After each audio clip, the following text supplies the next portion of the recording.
Okay everyone, so at the end of January, STORROR are releasing their third parkour shoe, the STORROR Tens. And in the lead up to that, I wanted to explore their original parkour shoe. These are the STORROR Tens 2.0, and I made a video about these back when these came out in January 2020, or around that sort of time. And it wasn't my best work. It wasn't the best video that I've ever made, so that's now been unlisted.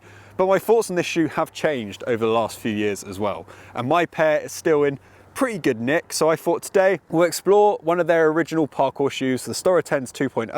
I'm going to tell you what I like about them, what I don't like about them, and what I would like to see in the upcoming STORROR Tens. I'll also be making a video on the STORROR Tens when they come out, so please watch out for that. But yeah, let's go through STORROR's original parkour shoe. So it's very cold here today in New Haven. It's like 2 degrees, so I'm kind of like hunched in a corner at the moment. It's freezing. But yeah, this is the STORROR Tens 2.0. This shoe was based off of the Adidas Essential Star 2.0, which at the time was the pair of shoes that the STORROR boys were using quite a lot. I'm having to lift my foot up really awkwardly here, but this shoe, this Adidas F22 Prime Knit, is I think the shoe that the Tens is based on. So as we move into the STORROR Tens video at the end of this month, those will be the shoe that they're I think based on, so I'll do a bit more on those. And this shoe was also being developed as they were coming like off the back of like Roof Culture Asia and kind of the heavy impact that the STORROR boys were taking at the time.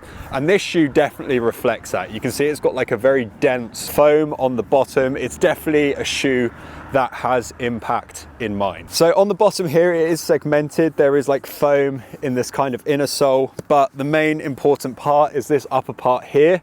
This like kind of toe area is a single sole piece of rubber. And that's really important in a pair of parkour shoes, because if you have it segmented, if you have little holes in like the bottom of the shoe, it's very easy for that to get kind of snagged and for the rubber to tear very easily. So having this flat single sole piece of rubber, at least on the front of the shoe, is going to reduce the amount of tear and rip that you get over time. On top of the shoe, you have a breathable mesh, so when you're training, your feet can breathe. It's not going to get too sweaty.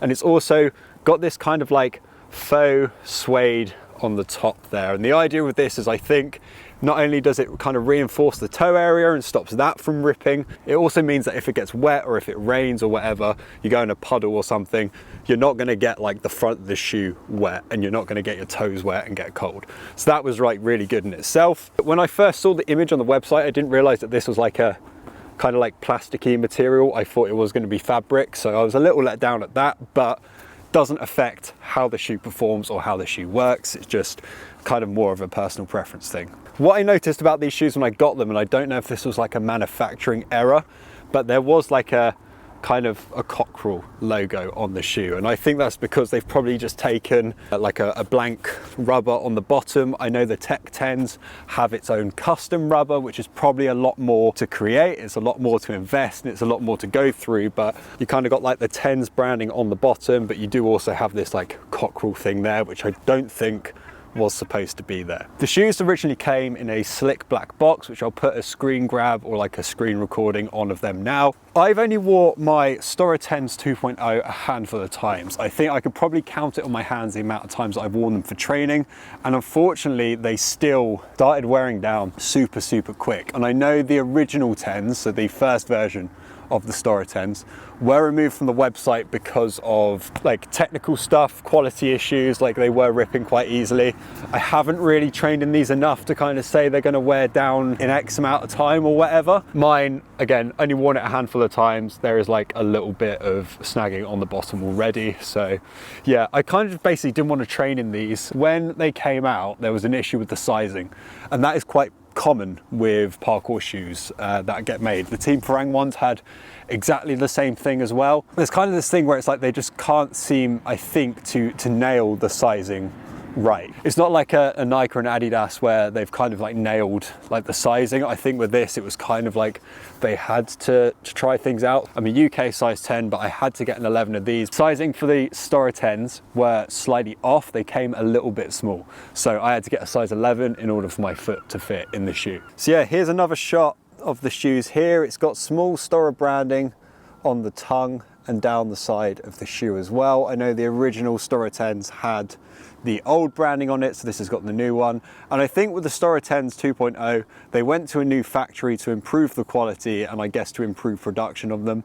I can't remember how long these were on the website for, but I know that for the second shoe, the Tens 2.0, they went to a different factory in order to make sure the quality was improved. So what did I like about the STORROR Tens 2.0? First of all, in terms of impact, there are no complaints. It was definitely a shoe with impact in mind, and back then I was doing a lot of impact training, so the sessions that I did use them on, there was no issues with the impact whatsoever. It was definitely designed to have that in mind. And I didn't realize this at the time, but the faux suede, although I'm not a huge fan of it looking like almost a bit plasticky, it was very resistant to things like wet. So like here today at New Haven, grass is very, very wet. As you're walking through, sometimes you get like wet on your shoes and it goes through and it seeps into your socks and it's horrible, especially on a cold day like today. Back then, that wasn't a problem. Like you could step in puddles, you know, if you kind of kicked a bit of water up or whatever. These shoes had you covered and it was really, really good. They did fit like okay as well. So despite the fact that I had to go up one size, it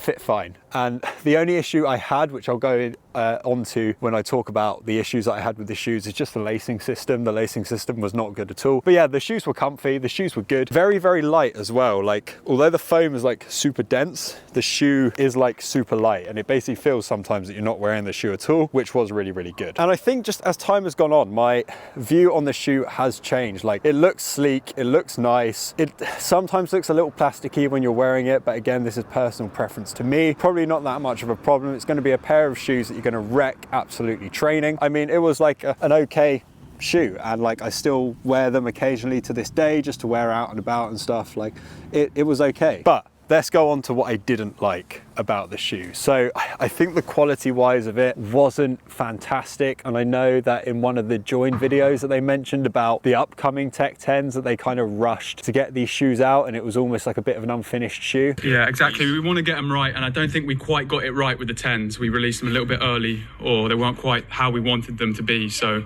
with this, we're making sure that they're going to be absolutely the way we want to be before we release them. And like I said, I've worn mine training probably 6 times, and I'd already gotten some snags on the bottom of the shoe there. So like, in terms of someone that trains quite a lot, you got to think that I train multiple times a week and I coach as well. So I coach parkour, so I move whilst I'm doing that as well. These shoes just didn't really stand out that much to me in terms of the quality. And I've just pulled out the second shoe that I've got of this. So obviously I've just been showing you the left one, but this is the right one. That has also got a similar sort of tear snagging on the bottom there as well. I think that one's even worse.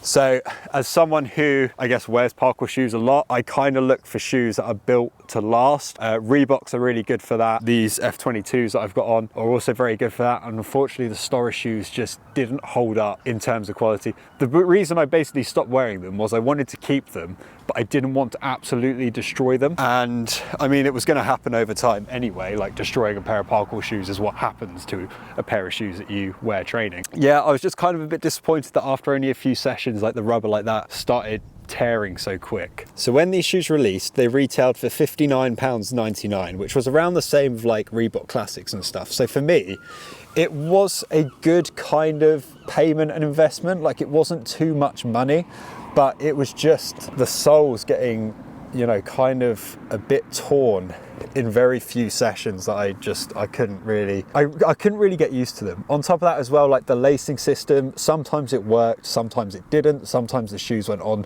super tight and other times it was super loose. They just came like loose very, very quickly, which was, you know, kind of a bit annoying. Sometimes you do a cat leap and the shoe would just end up like slightly slipping off of your foot because you couldn't quite get the lacing system right. So these are the shoes on my feet. This is what they look like. They feel quite good. Like I said, it doesn't really feel like I'm wearing a shoe because they are so light, but I don't know if they're feeling light because they're built to be light, or if they're light because it's like a, I guess like a quality thing. But what sort of thing do I want to see in the upcoming STORROR Tech 10s? I've had a hands-on look at these, so I do kind of know already kind of what is coming.